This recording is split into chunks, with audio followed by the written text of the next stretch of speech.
পেটে যেন কেউ ছোট হাতুড়ি দিয়ে পানি মারছে। কোথায় বাবা?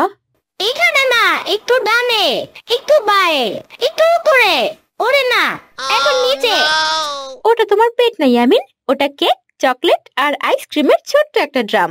ওখানে তো সবসময় যুদ্ধ হবেই।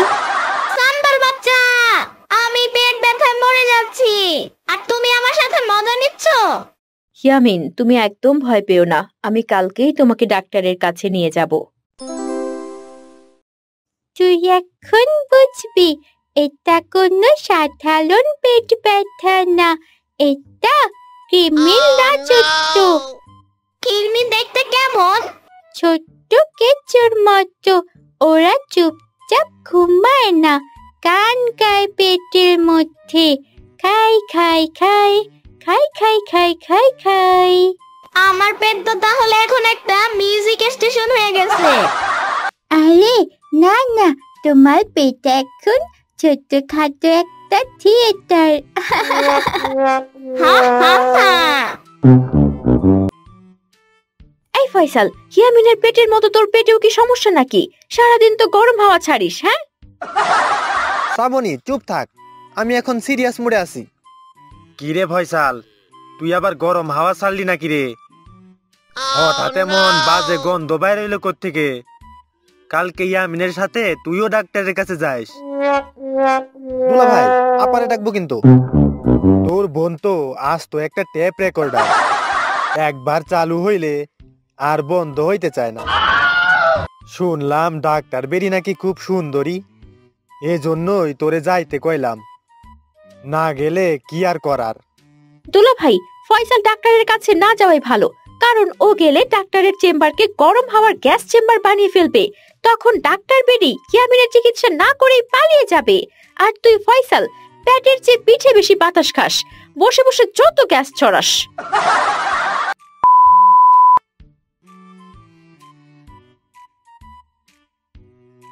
আম্মু, আমার পেটে যেন আবার কে কামড়াচ্ছে। মনে হয় ভাড়া না দিয়ে বসবাস করছে কেউ। পেটে আবার কে থাকবে? তোমার পেটে মনে হয় কৃমি হয়েছে। মনে হচ্ছে ছোট ছোট কাকড়ার দল পিকনিক করছে। এই পেটের ভেতর ইতিহাস লেখা যাবে। ছোটবেলায় আমার পেটও বলতো, ভাইয়া একটু জায়গা দে, আমি হেসকি মারছি। তোর পেট তো শুধু হেসকি মারে না, নাটকও করে। চলো ইয়ামিনকে ডাক্তার জলি আপার কাছে নিয়ে যাই। হ্যাঁ আপা, তাড়াতাড়ি চল। কি রে ফয়সাল, মনে হচ্ছে ইয়ামিনের না তোর পেটে কৃমি হয়েছে। ডাক্তার আপাই বেডি মানুষ, এই জন্যই তোর যাওয়ার এত আগ্রহ। এত কথা না বলে তাড়াতাড়ি ছেলেকে নিয়ে ডাক্তারের কাছে চলো। আবার শুরু হইল টেপ রেকর্ডার।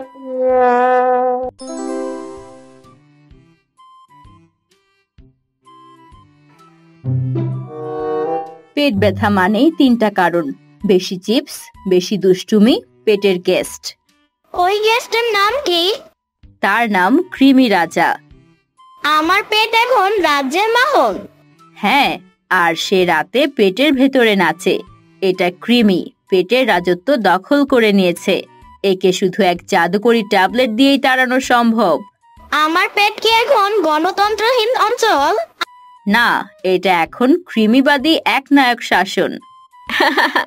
আর যদি ওই ট্যাবলেট না খাও, তাহলে পেটেই নির্বাচন হবে, ভোট দেবে শুধু কৃমিরা। আমি চাই ডাক্তার ম্যাম আগে আমাকেই দেখো। আমার পেটেও গোপন সমস্যা আছে। তোর সবচেয়ে বড় সমস্যা হইল তুই নিজে একটা চলমান সমস্যা। আম্মু, আমি যদি না বাঁচি, আমার লুডুর গুটিগুলো সাম্বা খালাকে দিয়ে দিও। উনি নিশ্চয়ই আবার ডাইসে 6 এনে চিৎকার করবে। আর যদি বেঁচে যাও, তাহলে আমাকে চিপস খাওয়াবে। আম্মু, এখন কি আমার অপারেশন হবে? না বাবা, এক ট্যাবলেটেই সব গেস্ট বিদায় হয়ে যাবে। তাহলে আমি ওই ট্যাবলেটের নাম রাখছি কিডনি মারা জাদুর রকেট। আমি চাই এই ট্যাবলেট আমাকেও দাও। আমার মনে হয় আমিও পেটের ভিতর কাব্য শুনি। তোমার পেটে কাব্য না, গ্যাস সাইক্লোন চলছে। এই ট্যাবলেটটা খেলে আমার জিহ্বা ছোট হয়ে যাবে না তো? মামা, তোমার জিহ্বা যদি ছোট হয়ে যায় তাহলে আমি তোমার নামে বই লিখবো। কৃমি সম্রাট ইয়ামিন শুধু রক্ত নয়, শুধু রুটি খায়। না, বরং ওটা খেয়ে তুমি আবার চিপস চুরি করতে পারবা। তাহলে দাও, এখন কিডনি মারার জাদুর রকেট গিলে ফেলবো। বিদায় কিডনি রাজা, তোমার জন্য আমার পেটটা আর ভাড়া নাই।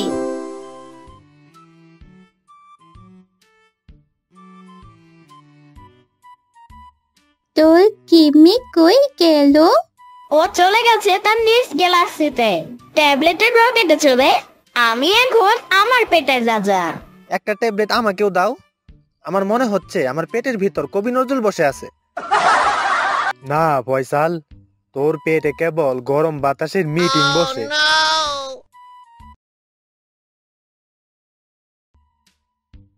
আর যেন কেউ টেবিলের নিচে চিপস না খায়।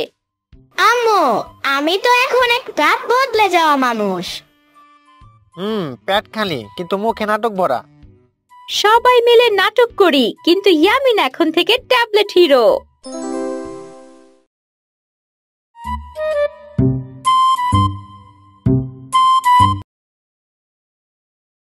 আম্মু, আমার পেটে আবার বেসুরে গান গাইতেছে, মনে হচ্ছে ডিজে গান বাজাচ্ছে কেউ। ইয়ামিন, পেটে আবার ডিজে গান বাজানো যায় নাকি? মনে হচ্ছে তুমি আবার উল্টাপাল্টা কিছু খাইছো। কি খাইছো সত্যি করে বলো। একটা চিপস, একটা আইসক্রিম আর সাম্বার কাঁচা পাকোড়া। এই ছেলে, আমার কাঁচা পাকোড়া না খাইলে পেটে আবার যুদ্ধ বাঁধে। তুমি তো এই যুদ্ধের জন্য বেঁচে গেছো ইয়ামিন, তা না হলে তোমার পেট তো এতক্ষণে ফুলে ঢোল হয়ে যেত। সাম্বার বাচ্চা, তোমার কাঁচা পাকোড়া খেয়েই আজ আমার এই দুরবস্থা। তোমার পাকোড়ার ভিতরে বড় বড় পোকা, আর সেই পোকাগুলোই আমার পেটের ভিতরে ঢুকে ড্রাম বাজাচ্ছে। এত মিথ্যা কথা বললে তোমার পাছা ইনজেকশন ঢুকিয়ে দেব। এই পাছা কি, হ্যাঁ? বাম বলতে পারো না? বাম আবার কি? হ্যাঁ, পাছা কি বাম হয় নাকি? বাম তো মাথা ব্যথার জন্য ব্যবহার করা হয়।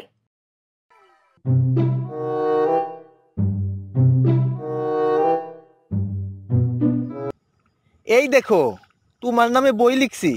বইয়ের নাম দিছি কৃমি সম্রাট ইয়ামিন। মামা, আমি আর কিমির সম্রাট নই, মনে হচ্ছে কিমিদের সম্রাট আবার ফিরে এসেছে, আর আমার পেটের ভিতরে ডিজে উৎসব করছে তার দলবল নিয়ে। আমাকে বাঁচাও মামা। ডাক্তার জলির কাছে যাওয়ার এটাই উত্তম সময়। এবার তাকে আমি বিয়ের প্রস্তাব দিবই দিব। মামার বাচ্চা, একা একা কি ভাবতেছো? হ্যাঁ, আমাকে তাড়াতাড়ি সুস্থ করে দাও। তুমি একদম চিন্তা করো না মামা, আমি কালকেই তোমাকে তোমার মামির কাছে নিয়ে যাব। মামির কাছে নিয়ে যাবে মানে কি? তুমি কবে বিয়ে করছো? হ্যাঁ, না মানে তোমাকে ডাক্তার জলির কাছে নিয়ে যাব। কি রে ফয়সাল, তলে তলে এত কিছু? শ্রাবণী, ভালো হবে না কিন্তু। তোরা থাম তো, এখন তোরা সবাই যা। ইয়ামিনকে কালকে ডাক্তারের কাছে নিয়ে যাব। ইয়ামিন, তুমি একদম ভয় পেও না, কেমন? ঠিক আছে আম্মু।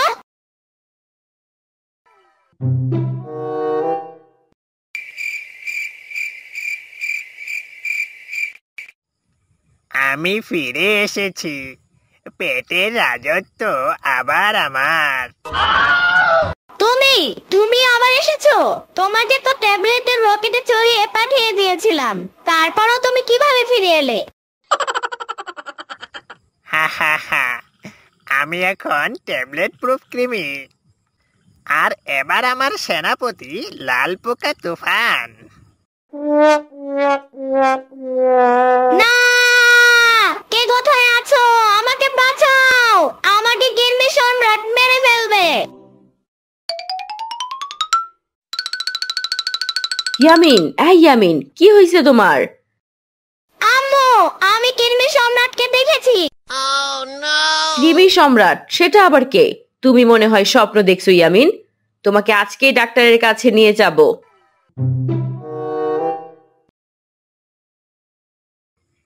কে ডাক্তারের কাছে যাবে? ফয়সাল। হো, আবার আমার নাম। আমি তো স্বপ্নে দেখছিলাম ডাক্তার জলিকে বিয়ে করে ফেলেছি। তোর যা বাদরের মতো চেহারা, ডাক্তার জলি তোকে কোন দুঃখে বিয়ে করবে শুনি? যে দুঃখে তোর বয়ফ্রেন্ড তোর মতো বান্দরনিকে বিয়ে করতে চায়। ফয়সালের বাচ্চা, তোমরা তো বান্দর পরিবার, তোমার বোন তো একটা বড় বান্দরনি। তাহলে আমার পেটে এখন প্যারেড হচ্ছে। হ্যাঁ, আর তারা পেটের দেয়ালে দোল বানায়। চিপস চাই, নইলে বিপ্লব। আরে শিকোয়ান্তন, এবার হবে আমার আর কিরমি রাজার যুদ্ধ। এবার ওরে ভ্যানিশ করে দিব।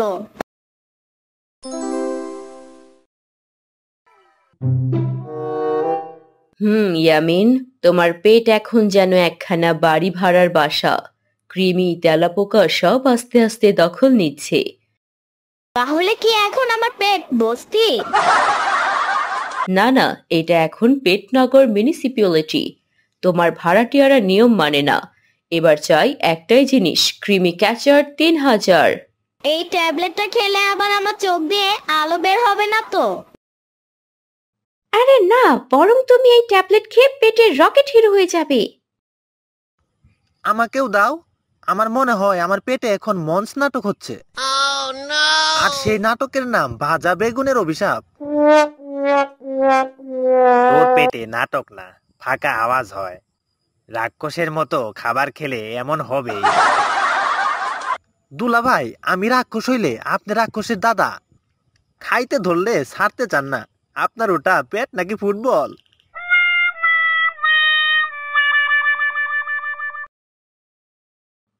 ইয়ামিন, খেয়ে ফেলো। বিদায় কিরমি রাজা, বিদায়। এবার তোমার রাজ্য পড়ে ছাই।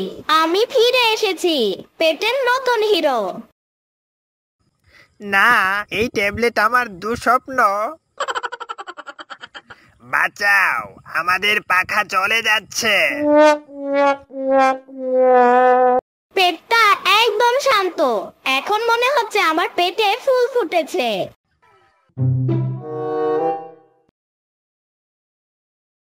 আমার পেট আবার বাঁশি বাজায় রে। ডাক্তার জলিকে আবার দেখাতে হবে। তোর পেটের বাঁশি বন্ধ করতে হলে তোর মুখে প্লাস্টার লাগাইতে হবে। আর ডাক্তার জলিকে দেখলেই তোর মুখের আওয়াজ বন্ধ হয়ে যাবে। দুলা ভাই, চুপ থাকেন। আমার ইজ্জতের 12টা বাজায়েন না। তোর ইজ্জত থাকলে তো যাবে।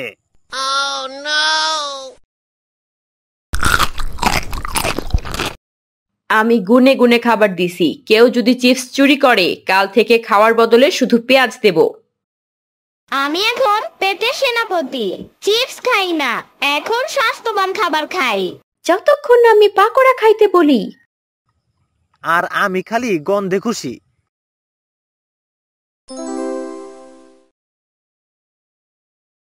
জানো শিকোয়াতুন, গতকাল রাতে আমি কিরমি ক্যাচার 3000 খেয়েছি। সেটা আবার কি? কিরমির রাজত্ব ধ্বংস করার বোমা। ইয়ামিন, তুমি কি একটা ট্যাবলেট আমাকে দেবে? আমার পেটেও মনে হয় কৃমি হয়েছে। সারাক্ষণ পেটের ভেতর মিউজিক বাজে। ঠিক আছে টিনা, আমি তোমাকে সব দিয়ে দিব। তুমি চাইলে আসমানের চাঁদও এনে দিব। আসমানের চাঁদ দিতে হবে না, শুধু ট্যাবলেট দিলেই হবে। কৃমি রাজা আবার রিটার্ন নেবে না তো? আরে না না, এবার তো ওর রাজ্য পুড়ে ছাই করে দিয়েছি। আমি রিয়েল হিরো, বাকি সব জিরো।